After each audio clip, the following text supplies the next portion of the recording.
Hello, all you on the run fugitives. I'm Duuz-Diz-Din, the sleepiest boy there is, coming at you with another episode review of Genlock. This time it's Season 1's Episode 7, titled It Never Rains, as our troubled trainees find themselves on the run, constantly apparently, from an onslaught of Union forces who somehow seem to constantly be fighting them at every turn. Cami notes that she has scrubbed their vessels stem to stern and done everything she can to find any possible way for them to be tracking them down, but she has found nothing. We also get a little bit of bonding for the Genlock team as we find out Valentina is reliving some of Kazu's memories, specifically the ones that allow him to play the guitar.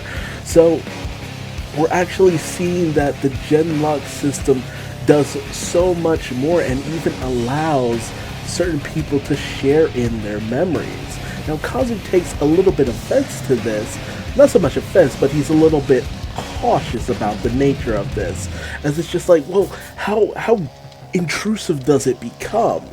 How much of me do you learn? All the stuff I don't even want you to learn. It's one thing when it works in combat, but when it's the personal stuff, that feels a little too much. And I feel that's a solid question. Like, ultimately, it's very Ghost in the Shell. Just, if ultimately, at what point do you stop being you when all these intrusive thoughts of other people's past experience meld into your own being? Will you cease to actually be you? Don't you feel a little awkward having everything about you just put out there to someone? Everybody has secrets. Nobody is a completely open book 100% of the time. And that frightens some people in a lot of ways to certain degrees. But ultimately, Cami says, hey, that's the kind of thing that the Doctor would have wanted. More usage of the Genlock system to fully explore and bond as a singular unit. Ultimately, Chase decides to go out for reconnaissance, but, the crew is a little bit hesitant because it's just like, well, what plan do we have? Where are we going with all this? Where are we even trying to, what are we even trying to do from here on out? Nobody really knows what to do at this point because they just keep getting found and they have no real time to rest.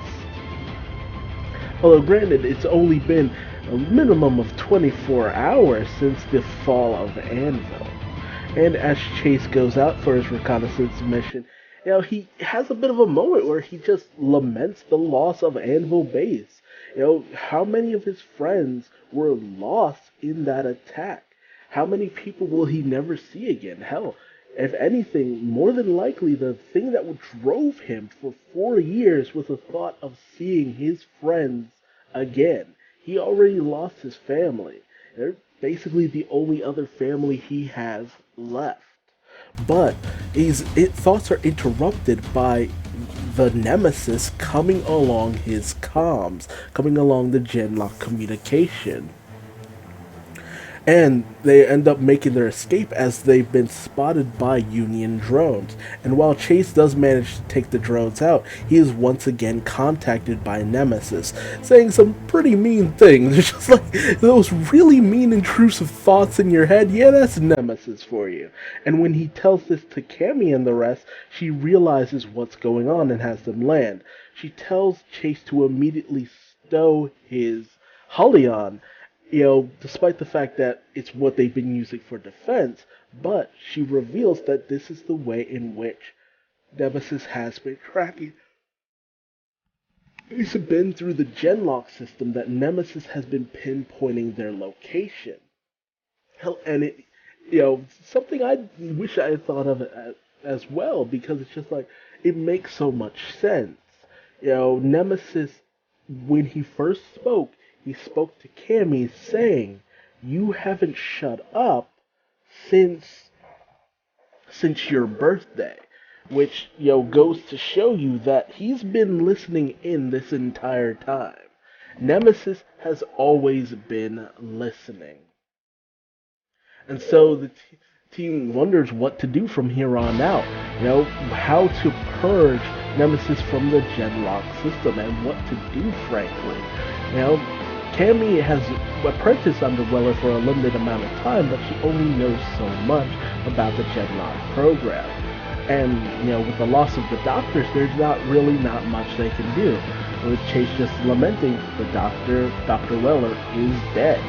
This, however, activates a system, a protocol, a mega protocol within Caliban, which, he asks Chase for a command phrase, which is ultimately, let the good times roll and all that good stuff. And this activates a message within Caliban, a holographic message of Dr. Weller, who laments the fact that with this message, he is gone. He is no longer there to see what Genlock will become. But he ultimately gives a heartfelt, I know you will do great things. I know you will make it. You will do amazing things with the progress you've made. Which is very sweet and touching moment. Honestly, I almost brought me to tears, and even Yasmani just has a moment where she, very unfortunately goes for Chase's hand, but just not there. Which it just shows just how close Chase and Yasmani have really become, because they've worked with each other for at least a few years. It's at least been a year or two since they joined forces in the Genlock program. And Caliban is asked by Chase exactly what Weller's plans were after the completion of Genlock at the Anvil base, and he tells them Weller's plan was to move to the RTASA base, RTASA, which is a scientific foundation very, very, very off the grid. So ultimately it's decided that that's where they will go. Although a few of them are a little about the situation, as they don't know whether or not, they'll be tracked there. They don't want to put more lives in danger. And as Caliban pilots them to the location so they can get at least a little bit of rest, Yasmani and Chase have a little bit of a heart-to-heart, with Chase really being down about the fact that they're being essentially chased by him. He even wonders about his own sense of self and sense of purpose. If his entire mind is just a copy of the original Chase, does that even really make him anymore?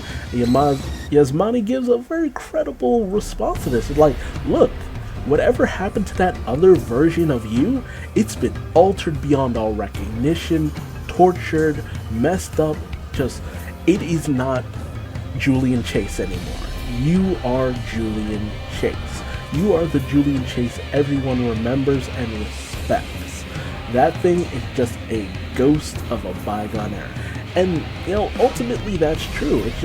It's really messed up to just have that sense that you are a copy, but ultimately, nothing about you is violently altered in a way that you shouldn't be able to still think of yourself as yourself. But it's such a complex issue, and it's a fascinating discussion. It's just like, how much of you can you actually say is you? I mean, ultimately, to say that this version of Chase is not Chase is to say that when the Genlock team re-uploads themselves to their body, they're not themselves anymore. So it's just like,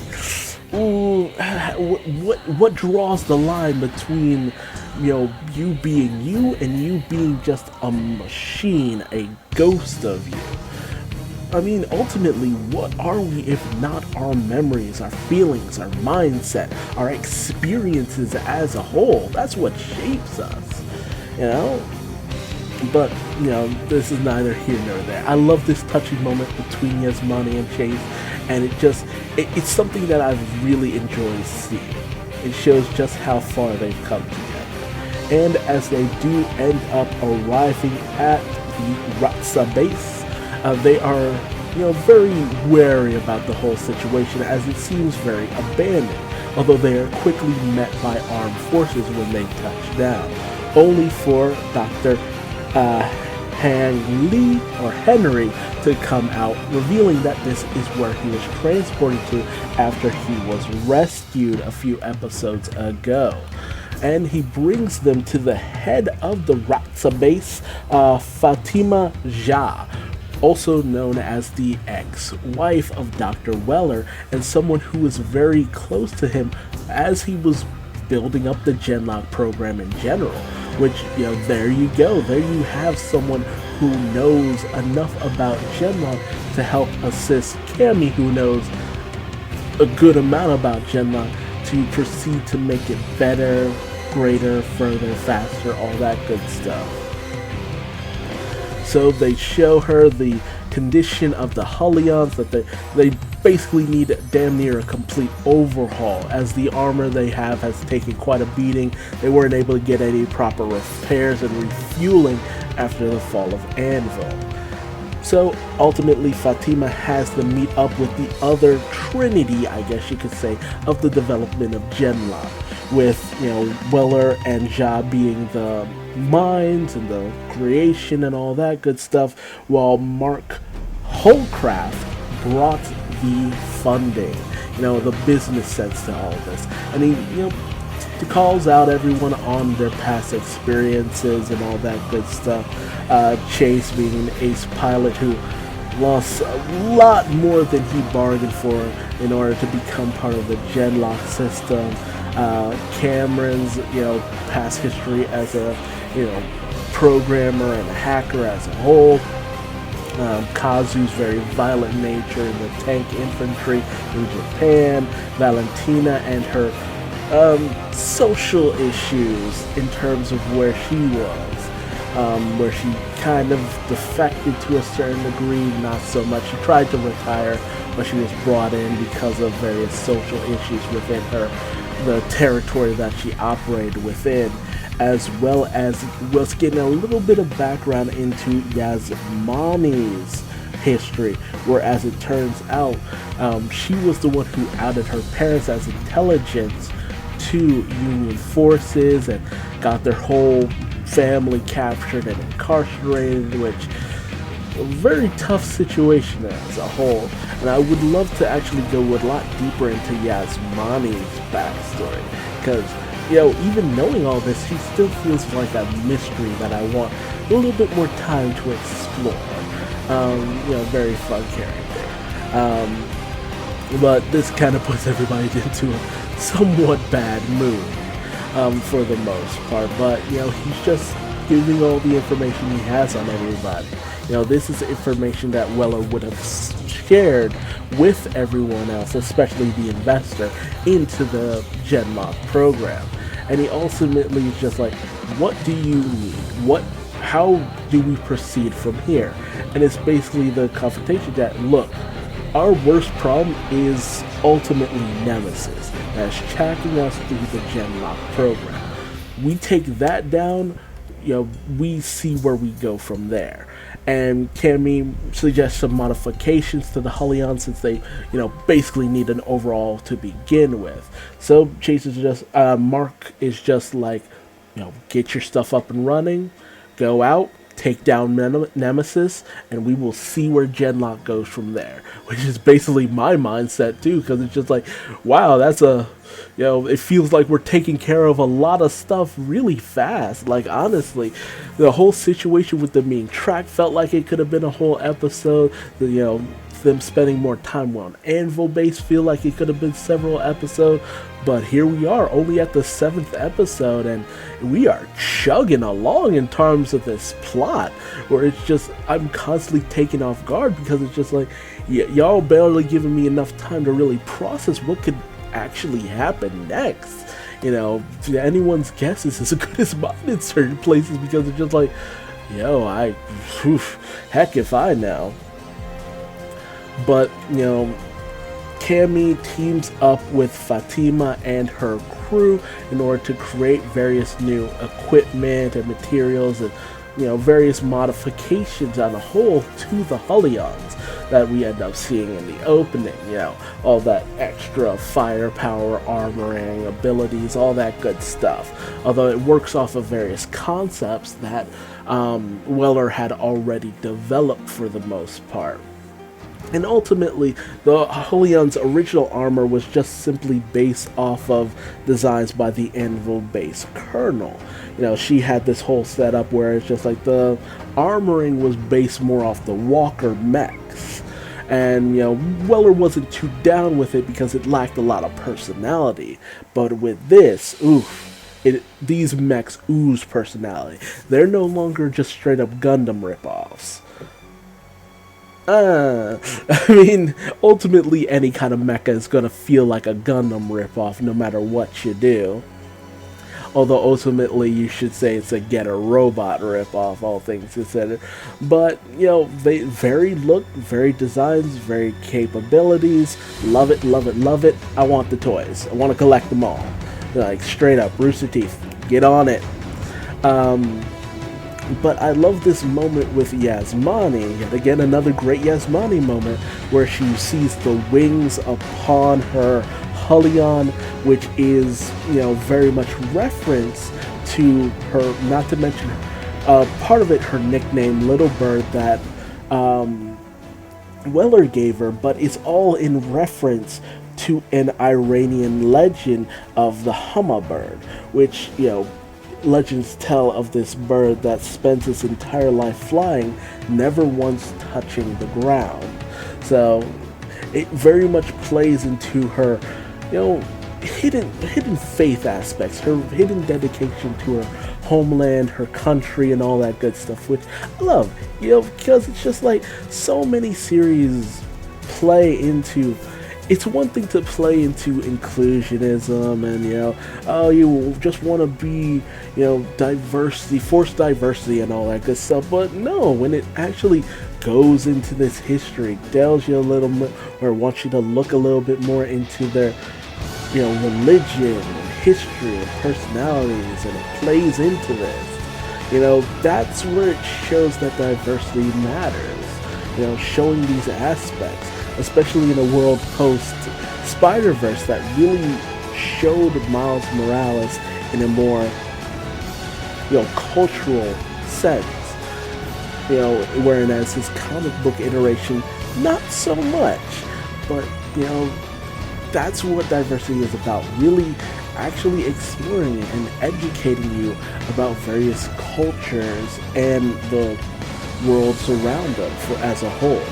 We also love Valentina's reaction to their Hellion, which is more designed for, more of the processing power and ability seems to be focused within the modified helmet and visor as a whole. Very much like Widowmaker from Overwatch, where it's designed to help enhance their sight for sniping abilities. Nothing bulky to get in the way of positioning the Hellion to get that good, perfect shot. And I love Kazu's reaction, where he talks about the fact that his mech now looks like Robo Shogun, which was a this character from a manga he read when he was younger, 10 years old, and he's just geeking out over the whole situation. It'll just love Cami, your whole expression. Tiny little female genius is always the best. Like Radical Edward from Cowboy Bebop. I just had it on the tip of my tongue. Another tiny, Pidge from Voltron, like tiny female genius who's just very quick with their wit and just as spunky as Sprite. Always a fan favorite, no matter what. And, Cami is no different, especially when we go into her mech, which, plays into what we heard in her initial appearance and her experience with the Hellion, that her center of gravity felt off when she was in it, and thus the modified, bipedal legs, give her the ability to get a lower sense of gravity, not to mention it creates it, from the way it looked in the opening, it creates a better sense of agility in terms of the legs, since she has gotten so good with the skates on the Holion. And I love her comment. It's just like, it's me. it's just, yeah, it's very much her. It's all her. And she even goes up to Chase, who's, all about this. Mingus, nailed it when he said, you, like Chase, you were born to fly. And that's just what it is. That's where he goes. He is always and forever Air Force, no matter what. Not to mention, they commented on the fact that Chase has changed his look specifically, where he's felt that after 4 years, it's time for a change, new team and all that. So that shows that Chase is finally ready to just, to a certain degree, move on from Anvil Base, because he has no real choice. He doesn't know if any of them are alive or dead, but he has a new team now, and he is all about them going forward. And it's declared that after we get some rest, we go for Nemesis.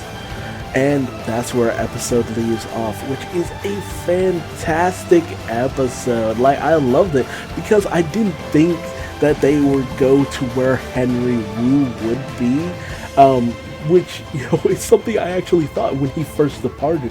But so much happened within the last episode that I'm just like, where are they possibly gonna go? What are they gonna do? They're lost, out and alone, out in the cold.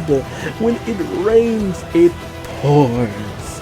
But this is fantastic. I also was wondering where they were gonna get the upgrades for the, version 3, I guess, Holion gear, because, the original version got captured by the Union. Second version was the version that basically got raided, just broken to hell, and back in the Union attack on Anvil Base, and now there's version 3.0. So various abilities and forms and all that.